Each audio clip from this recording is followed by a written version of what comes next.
Perpindahan ibu kota negara dari Jakarta ke Pulau Kalimantan menimbulkan persoalan baru. Rancangan undang-undang soal peralihan status daerah khusus ibu kota menjadi provinsi daerah khusus Jakarta menuai pro dan kontra setelah disepakati menjadi RUU inisiatif DPR. Pro kontra muncul dari salah satu aturan di dalamnya, yaitu pasal 10 ayat 2 yang menyebut gubernur dan wakil gubernur ditunjuk, diangkat, dan diberhentikan presiden dengan memperhatikan usul DPRD. Mekanisme ini dikritik karena dinilai tak sejalan dengan amanat konstitusi. Dalam rapat paripurna Selasa lalu, dari 9 fraksi di DPR, hanya fraksi PKS yang menolak rancangan undang-undang DKJ sebagai usul inisiatif DPR. PKS beralasan pasal yang mengatur gubernur dan wakil gubernur DKJ ditunjuk presiden menunjukkan pemerintah alergi dengan demokrasi. Bukan cuma waktu yang mepet, tetapi klausul atau pasal yang ada tidak sesuai dengan semangat demokrasi. Khususnya pasal 10 di mana gubernur dan wakil gubernur diangkat oleh presiden. Kami bisa bersetuju bahwa DKI atau daerah khusus Jakarta adalah otonomi satu tingkat. Cuma milih DPR provinsi dan gubernur. Tapi kalau gubernurnya diangkat, berarti itu mengebiri hak demokrasi warga Jakarta. RUU DKJ turut dikomentari calon presiden nomor urut 1 Anies Baswedan. Anies yang juga mantan gubernur DKI Jakarta menolak rancangan undang-undang ini. Itu indeks demokrasinya tertinggi. Itu salah satu kebanggaan kami ketika bertugas di Jakarta adalah indeks demokrasi tinggi. Bahkan Jakarta mendapatkan Harmony Award dari Kementerian Agama. Artinya masyarakatnya rukun, aman, damai, bisa berdemokrasi dengan baik. Di tempat yang tingkat demokrasinya paling tinggi, malah justru dipangkas kebebasan berdemokrasinya. Ini ironis. Penolakan juga datang dari calon wakil presiden nomor urut 2, Gibran Rakabuming. Menurutnya, gubernur dan wakil gubernur Jakarta sebaiknya dipilih rakyat. Ya, itu kan masih dalam masa pembahasan kan? Iya, ada dugaan bahwa ini akan menguntungkan beberapa orang itu. Mungkin Mas Gibran tidak tanggapan soal ini. Menguntungkan siapa? Iya, beberapa mungkin kan kemarin asumsinya seperti itu. Enggak, pemilihan langsung aja, ya. Sementara itu pandangan berbeda datang dari calon wakil presiden nomor urut 3, Mahfud MD. Menurut Mahfud, rancangan undang-undang DKJ sudah menjadi perdebatan sejak lama. Namun dia mengaku tidak masalah soal gubernur dan wakil gubernur Jakarta dipilih presiden. Ya kalau itu sudah diputuskan di dalam undang-undang ya itu mengikat jadinya. Kalau saya sih enggak mempersoalkan itu karena DPR kan udah lama berdebatkan bersama pemerintah. Lalu kesimpulannya itu karena mungkin DKI dianggap khusus kan, daerah khusus Jakarta, jadi dikelola secara khusus. Kayak di Jogja kan, di Jogja gubernurnya turun-temurun, tapi bupatinya dan wali kota dipilih. Di sini gubernurnya ditunjuk. Lalu konsep apa yang terbaik buat Jakarta? Tim Liputan, Kompas TV.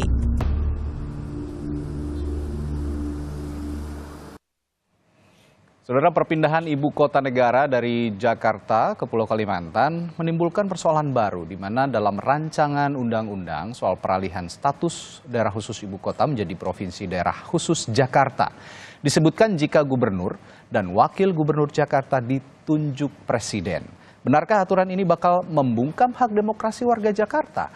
Apa alasan dibalik aturan ini? Kita bahas soal ini bersama sejumlah narasumber yang sudah hadir di studio. Ada Bu Kurniasih Mufidawati, Ketua DPP PKS yang juga anggota DPR.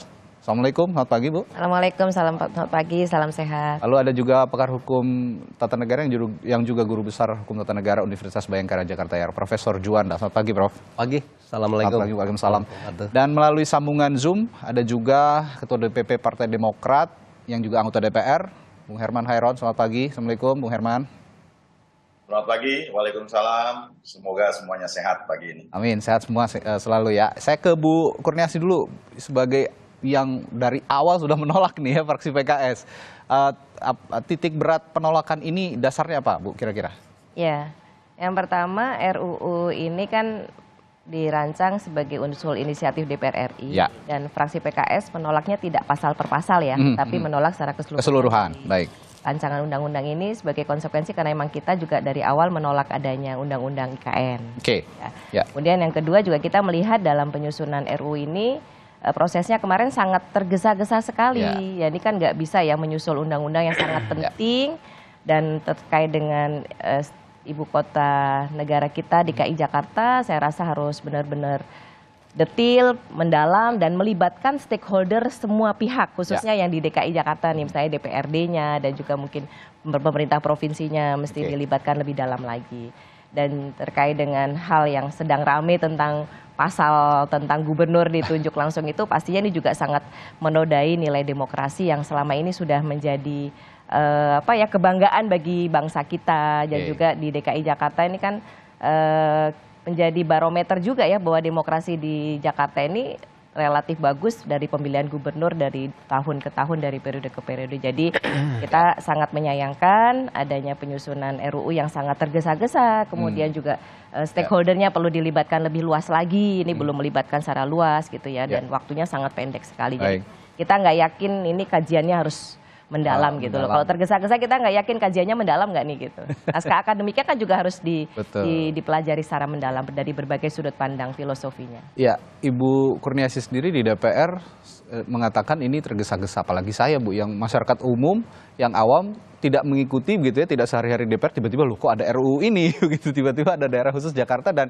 ada klausul di sana bahwa gubernur dan wakil gubernur langsung ditunjuk oleh presiden, tidak lagi dipilih oleh publik begitu. Nah, saya ke sebentar Pak Prof Juanda, saya ke Bung Herman dulu. Bung Herman, ini konsekuensi logis yang akan ditimbulkan dari penunjukan gubernur dan wakil gubernur Jakarta ini adalah dalam konteks demokrasi begitu. Ketika warga DKI Jakarta tidak lagi memiliki hak pilih untuk memilih pemimpinnya di Jakarta. Respons Anda soal ini, Bung Herman?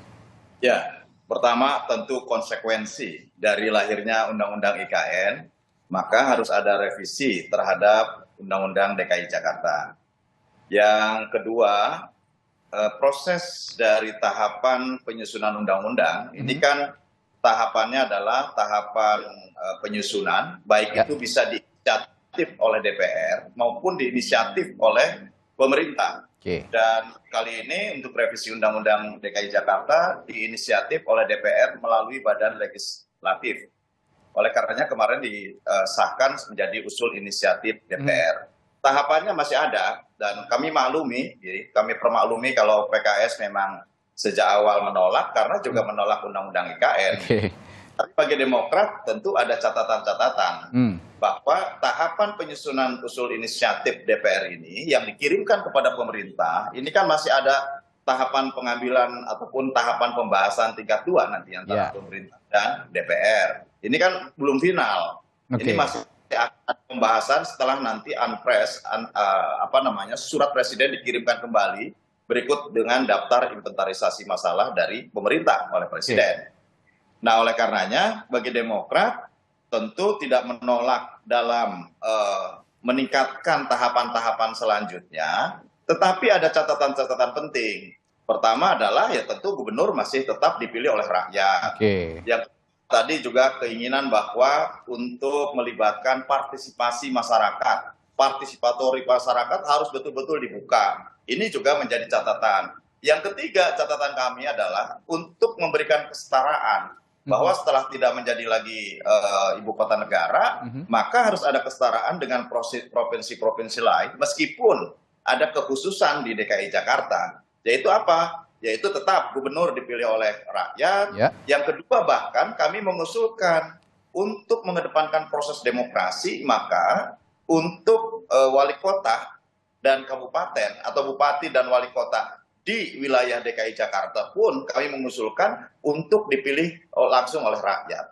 Jadi kami justru lebih mengedepankan proses demokrasi dan sejauh mana ya sejauh kami juga mengusulkan tetap gubernur dipilih oleh rakyat, oleh masyarakat DKI, dan kemudian untuk wali kota dan kabupatennya pun nanti dilakukan oleh masyarakat DKI. Ya, ide besarnya kan sebenarnya ini awalnya, saya ke Prof. Juanda nih, ide besarnya itu awalnya Prof dari pemindahan ibu kota negara ya, IKN begitu, ibu kota Nusantara dari Jakarta akhirnya ke Penajam Pasir Utara. Nah, setelah itu baru bawahnya lagi bahwa Jakarta nantinya akan dijadikan sebagai pusat perekonomian negara begitu, sedangkan di sana pusat pemerintahan. Nah, kalau ada yang berkomentar dari sejumlah partai politik begitu bahwa rencana pembentukan daerah khusus Jakarta dengan gubernur dan wakil gubernurnya ditunjuk oleh presiden, ini kondusivitas politik akan goyang lah, bisa dibilang begitu. Padahal Jakarta kan akan dijadikan pusat perekonomian. Kira-kira analoginya seperti apa, Prof. Juanda, untuk menjelaskan bahwa kondusivitas politik ini bisa goyang kalau gubernur dan wakil gubernurnya ditunjuk presiden gitu nanti. Iya, tapi memang ya irisan dari soal politik ini kan saya bidang hukum tata negara ya. Saya ingin masuk ke dalam bidang hukumnya dulu. Oke, ya. Silakan Prof. Bab jangan sampai nanti mengambil yurisdiksi keilmuan orang lain. Oke. Jadi saya masuk ke keilmuan saya dulu. Pertama, memang untuk lahirnya sebuah undang-undang itu kan ada landasan dan ada argumentasi filosofis, yuridis, sosiologis, ya, dan bidang-bidang non hukum lainnya, apakah ekonomis, apakah sosial, dan segala macam. Nah, dari aspek konstitusi sebenarnya memang ya lahirnya sebuah undang-undang seperti undang-undang pemerintahan daerah DKI katakanlah, itu kan termasuk rejimnya undang-undang pemerintahan daerah. Itu diatur dalam pasal 18 ya. Nah, di dalam pasal 18 itu jelas disebutkan bahwa gubernur, bupati, wali kota itu dipilih secara demokratis. Demokratis ini ada dua sebenarnya, ada pemilihan langsung, ada pemilihan melalui DPRD. Tetapi rejim dalam pemilihan kepala daerah sekarang itu langsung. Nah, oleh karena itu saya berpikir begini, ketika ada undang-undang tentang IKN, maka konsekuensi memang DKI harus punya undang-undang baru. Nah, dari sana saya kira tidak ada masalah. Nah, terlepas dari PKS secara totality menolak karena argumentasinya menolak perpindahan ya. Saya kira itu silakan PKS berargumen, tetapi saya melihat dari aspek hukumnya bahwa ketika ini nanti adalah adanya perpindahan ini, maka memang dibutuhkan undang-undang DKI yang baru ya, katakanlah DKJ ya, bukan khusus ibu kota lagi. Nah, persoalannya apakah dipilih langsung atau ditunjuk atau dipilih melalui DPRD? Menurut saya prinsip yang terdapat di dalam konstitusi kita adalah mengamanatkan prinsip kedaulatan rakyat. Prinsip kedaulatan rakyat ini adalah perlu kita perkuat, perlu kita kembangkan di dalam negara demokrasi Indonesia. Nah, persoalannya apakah itu ditunjuk nanti atau diangkat? Saya kira ini agak sedikit berlari dari prinsip tadi. Nah, oleh karena itu ya tidak ada alasan menurut saya bahwa gubernur DKI ke depan ini adalah ditunjuk atau diangkat. Kalau ditunjuk atau diangkat sama dengan kita menarik bandul eksekutif power heavy, begitu berat dominasinya kekuasaan eksekutif tersentralisasi.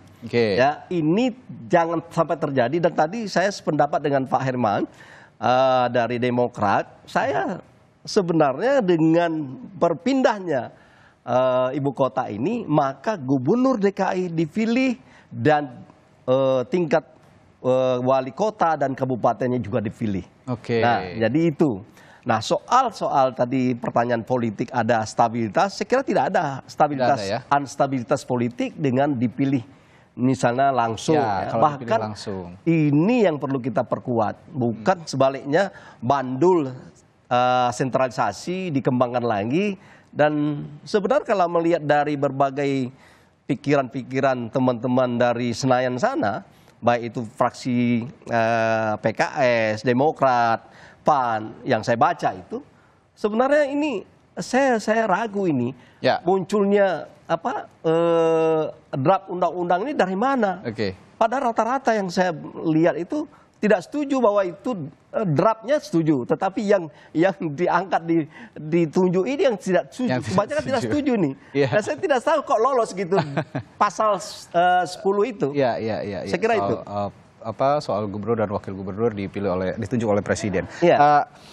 Saya ke Bu Kurniasi lagi. Ini saya ingin mempertentangkan atau memperdebatkan juga sejumlah pernyataan dari pemerintah pusat gitu ya. Soal pemindahan IKN ini kan misinya agar tidak ada Java sentris gitu ya. Ada Indonesia sentris begitu ya Prof ya kira-kira Bung Herman. Tapi kalau memang ini daerah khusus ibu kota ini atau daerah khusus Jakarta ini pemimpinnya dipilih oleh presiden, bukankah itu kembali akan ada kontrol penuh dari eksekutif pemerintah pusat kepada DKI Jakarta selain misalnya daerah istimewa Yogyakarta yang juga tidak ada pemilihan langsung begitu pemimpin daerahnya. Respons Anda soal ini? Ya, jadi kalau ada tujuan katanya ada pemerataan. Kata lain gitu ya, pemerataan. Pertanyaannya justru kita kembali bertanya, apakah ketika ibu kota ini dipindahkan, pemerataan terjamin akan terjadi? Oke. Nah, itu jadi kasus pemerataan ini harus diselesaikan dengan solusi yang lain.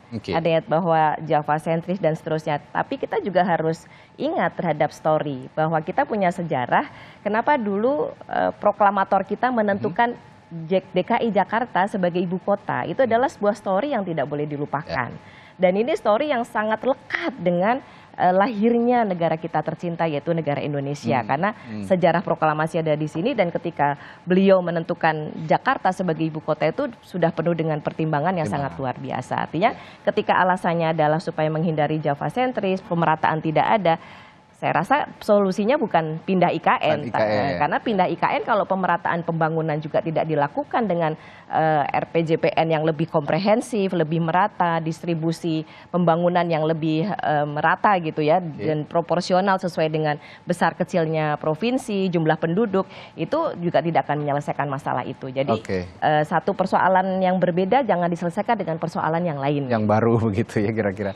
Ya, dan dalam konteks pemilihan gubernur dan wakil gubernur di Jakarta ini juga tadi yang dipilih oleh Presiden dalam rancangan undang-undang daerah khusus Jakarta tentu akan memperkuat bahwa Java sentris itu tidak diselesaikan dengan memindahkan ibu kota begitu ya, Indonesia sentris dan juga Java sentris. Nah, perdebatan soal ini, soal rancangan undang-undang daerah khusus Jakarta khususnya untuk pemilihan gubernur dan wakil gubernur yang ditunjuk oleh Presiden, Bung Herman. Awalnya kan Demokrat setuju begitu ya dalam rapat paripurna dan kalau yang saya baca hari ini di Harian Kompas juga sudah mayoritas fraksi menolak, ada 6 dari 9 fraksi di DPR yang menolak termasuk juga Partai Demokrat. Nah, perubahan sikap ini apa dasarnya sih sebenarnya Bung Herman? Awalnya mendukung begitu, menerima dan akhirnya sekarang menolak gitu. Begini, kami itu setuju terhadap untuk melanjutkan proses selanjutnya. Oke. Tapi catatan-catatan di dalamnya. Boleh nanti mungkin saya akan ungkap ataupun saya kirimkan bagaimana pandangan ini fraksi Demokrat. Ya, sekaligus catatan-catatan itu apa saja ya Bung Herman? Silahkan dipaparkan juga di sini. Kan secara logika ya, secara logika. Pada waktu status ibu kota negara saja, pemilihannya secara langsung. Apalagi sekarang hanya daerah khusus Jakarta. Ya.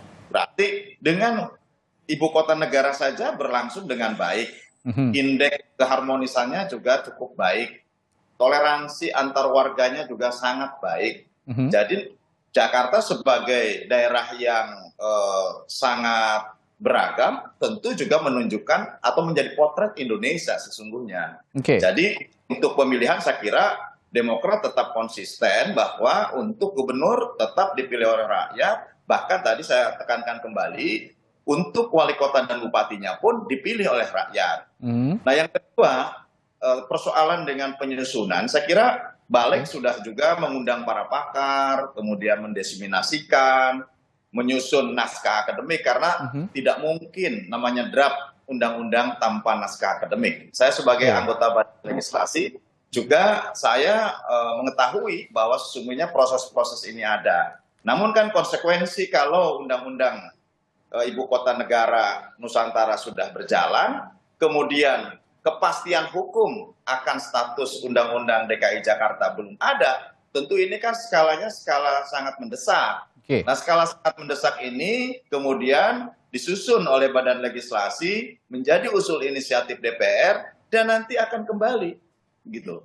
Ketika kemudian ini menjadi pembahasan pada tingkat 2 bersama pemerintah, ayo kita duduk kembali. Apakah kita akan mengikut sertakan sebanyak-banyaknya warga Jakarta atau warga Indonesia, yang tentu ini akan nanti dibuka oleh DPR. Apakah nanti akan dibahas oleh Komisi 2 sebagai kemitraan leading sektor pemerintahan di Komisi 2, ataukah akan kembali kepada Badan Legislasi atau Badan Legislatif yang memang komprehensif mewakili fraksi-fraksi di dalamnya, ataukah mungkin nanti akan menjadi kepentingan pansus, karena bisa saja ini multi ataupun terdiri dari beberapa kepentingan komisi atau kepentingan stakeholders. Ini tentu akan menjadi keputusan lanjutan setelah tahapan ini diusulkan dulu kepada pemerintah, kepada presiden, dan kembali kepada pembahasan di DPR. Jadi masih ada waktu, ruang, sehingga Demokrat tidak ingin menghambat terhadap urgensi revisi undang ini, sehingga kemudian kami menuangkan dalam catatan yang catatan ini tidak akan hilang sampai nanti kembali kepada pembahasan tingkat 2 bersama pemerintah.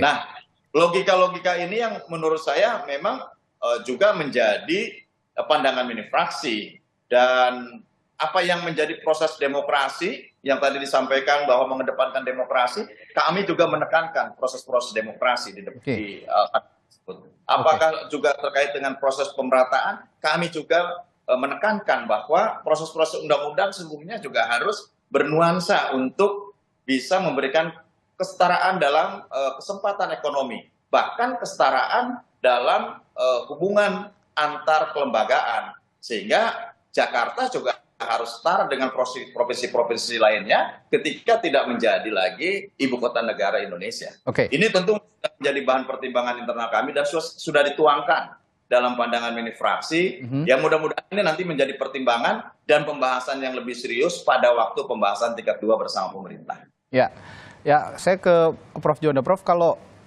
bicara untung rugi gitu kan, kalau saya lihat paparan Profesor tadi, sebenarnya banyak ruginya gitu. Tapi adakah untungnya jika memang ini disahkan begitu ya, Undang-Undang Daerah Khusus Jakarta ini? Apakah banyak keuntungannya atau banyak mudorotnya begitu? Kira-kira ada pandangan khusus soal untung rugi secara hukum ketatanegaraan untuk penataan Jakarta ke depan? Tapi jangan dijawab dulu, Prof. Ada pariwara yang akan masuk dulu di Sapa Indonesia Pagi. Kita akan kembali sesaat lagi, kita telepon bersama kami.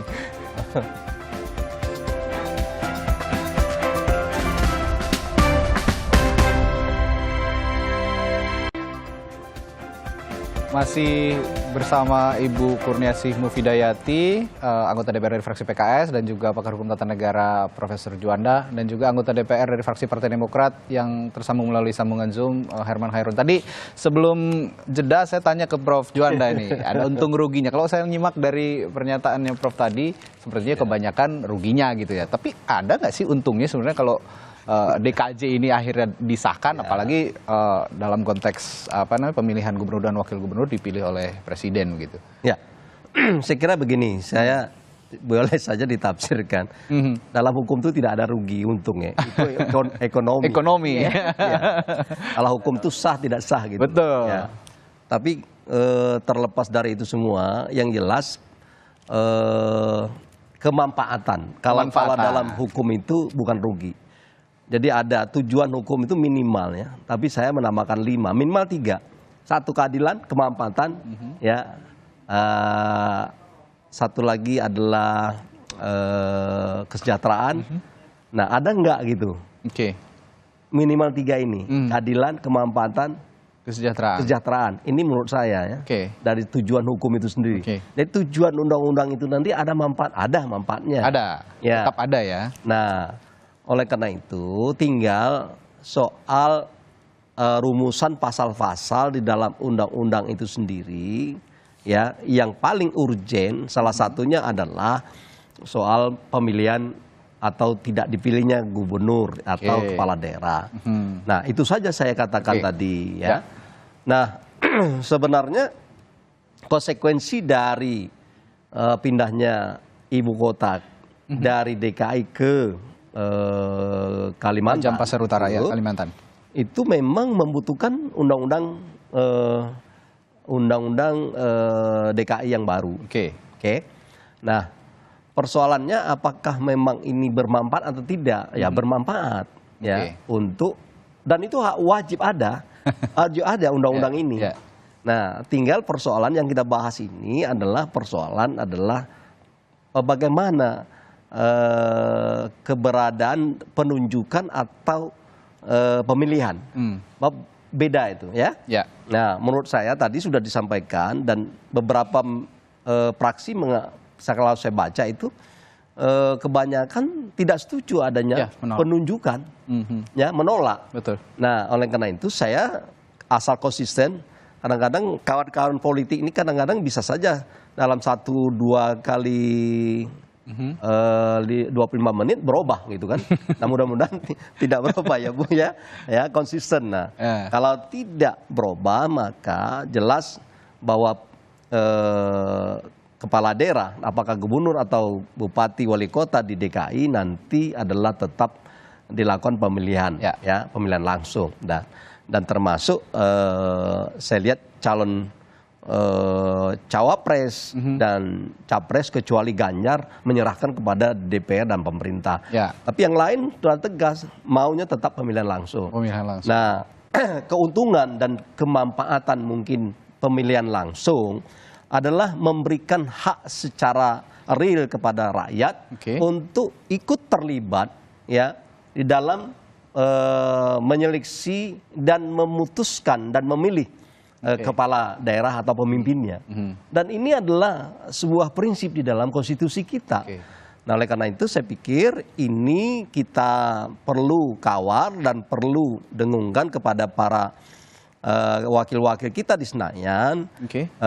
Walaupun sekarang secara formil mereka mengatakan akan kembali pada pemilihan langsung, tetapi kita harap mereka konsisten dan rakyat menginginkan bahwa ini jangan dicabut haknya. Ya, rakyat Jakarta saya pikir pasti tetap ingin bahwa dia dilibatkan dalam pemilihan pemimpinnya. Saya kira itu.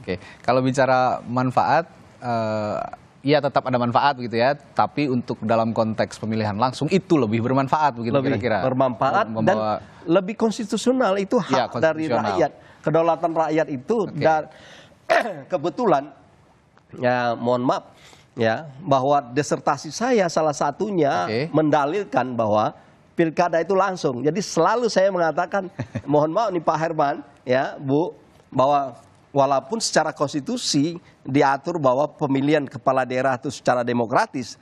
Demokratis yang saya masuk dalam disertasi saya adalah demokrasi langsung. Yaitu rakyat.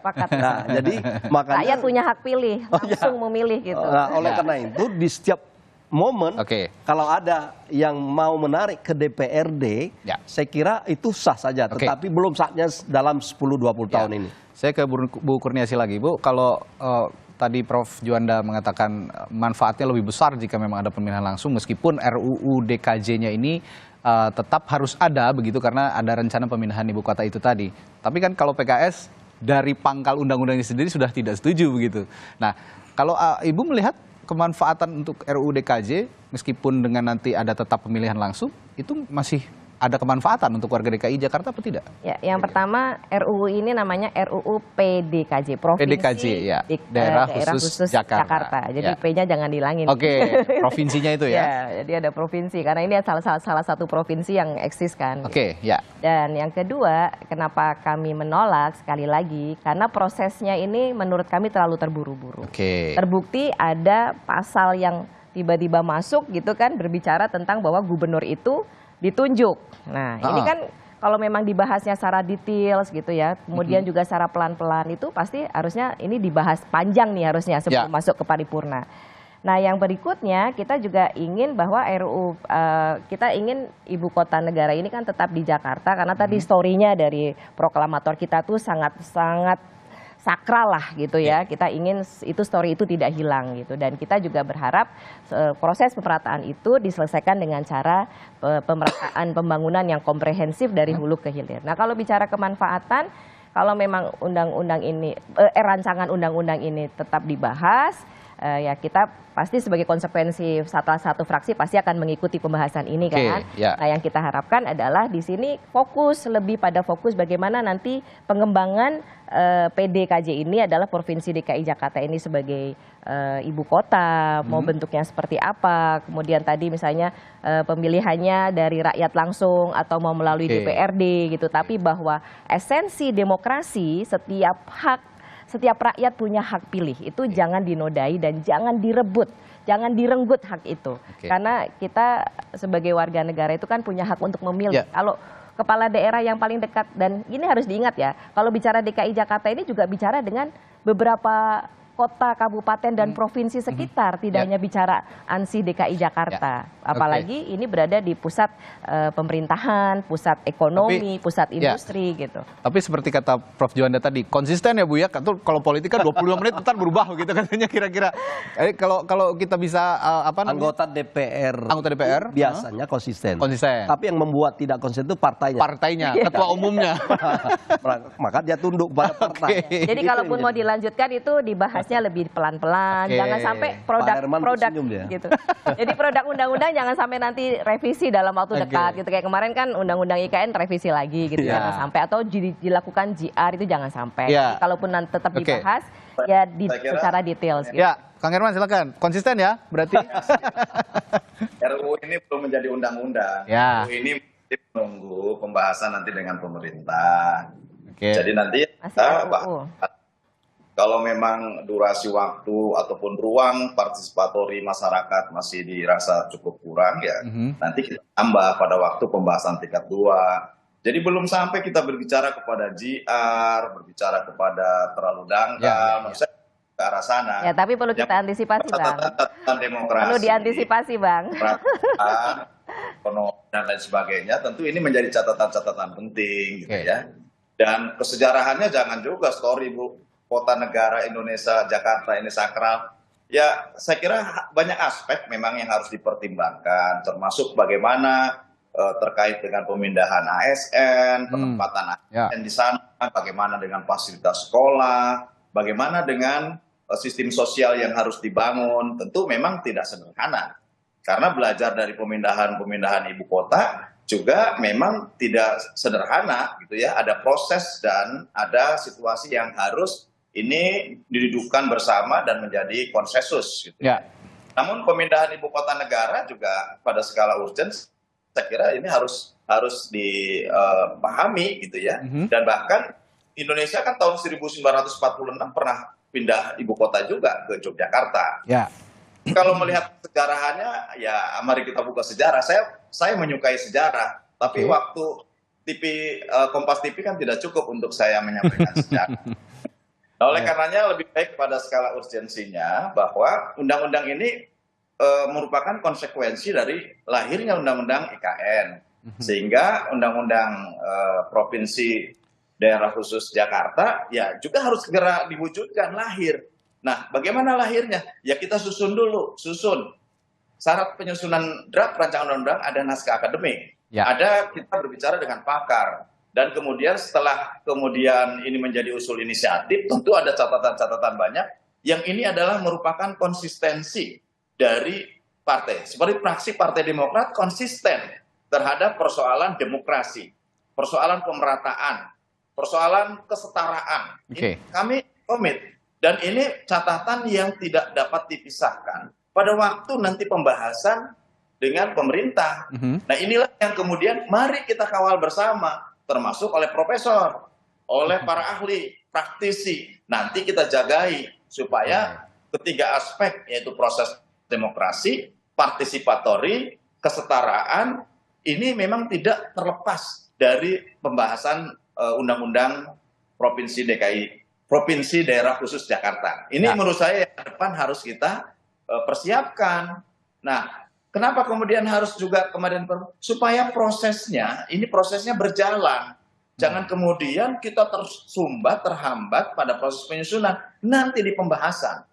Karena strategi dan pemahaman kita juga harus betul-betul mengedukasi masyarakat bahwa undang-undang ini belum menjadi undang-undang. Ini masih RUU, masih harus menunggu daftar inventarisasi masalah. Tapi kalau terkesan tergesa-gesa kata Bu Mufidah tadi, jangan pemerintah seperti apa. Ya. Nah ini yang kemudian nanti kita dudukan bersama antara DPR dan pemerintah, kita bahas kembali.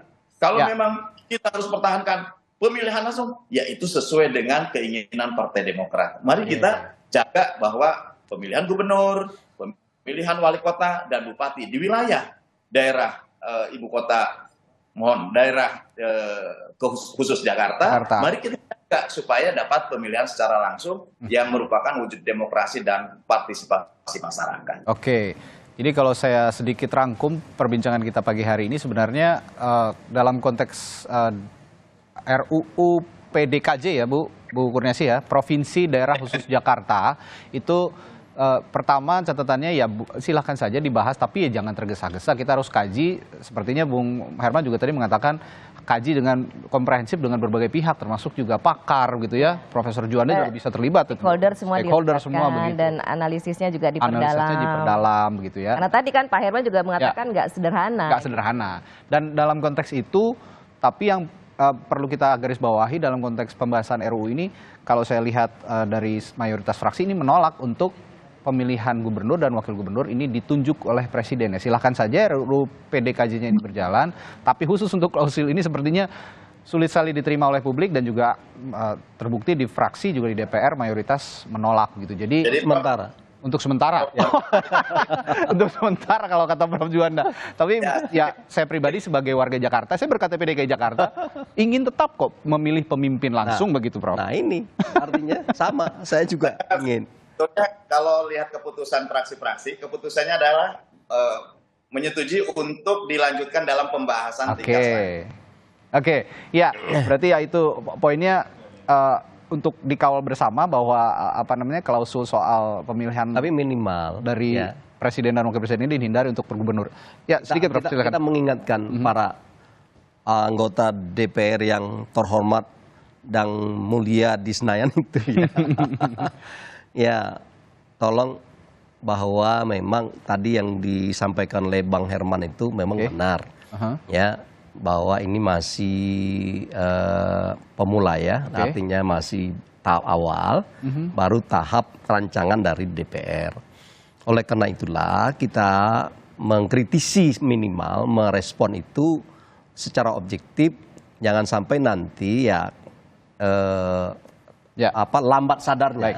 Sekarang kan beliau-beliau di situ cepat sadar bahwa ternyata benar rakyat masih menginginkan itu. Oleh karena itu aspirasi rakyat tetap diperjuangkan, tetap didengar. Itu saja saya minta sebagai warga negara Jakarta. Ya, ini tugasnya Bu Kurniasi juga dan Bung Heron juga. Ini sebagai wakil rakyat tetap mendengar apa yang diinginkan oleh publik dan sepertinya publik di Jakarta masih ingin tetap memilih pemimpinnya langsung begitu ya, tidak 9 juta rakyat ya. 9 juta rakyat kalau kata Bu Kurniasi yang tapi bukan karena mau pemilu loh. Saya ingatkan itu. Jadi kawan-kawan fraksi yang sekarang ini jangan karena pemilu bilang nanti berubah lagi langsung. Tahu-tahu setelah nanti siapa presiden siapa terpilih sudah berubah. Kuncinya konsistensi ini tadi. Namanya sekaligus tidak mencerdaskan warganya sendiri. Oke, baik. Ya, baik. Terima kasih Bu Kurniasi Mufidayati, anggota DPR dari fraksi PKS, lalu Bung Herman Heron, anggota DPR dari fraksi Partai Demokrat dan juga Guru Besar Hukum Tata Negara dari Universitas Bhayangkara Jakarta Raya, Profesor Juanda telah berbagi perspektifnya soal pembahasan RUU Provinsi Daerah Khusus Jakarta, khususnya yang saat ini sedang berpolemik begitu ya, pemilihan gubernur dan wakil gubernur ini langsung ditunjuk oleh presiden. Sepertinya penolakannya mayoritas kalau dari DPR sekarang. Baik, terima kasih Bapak dan Ibu.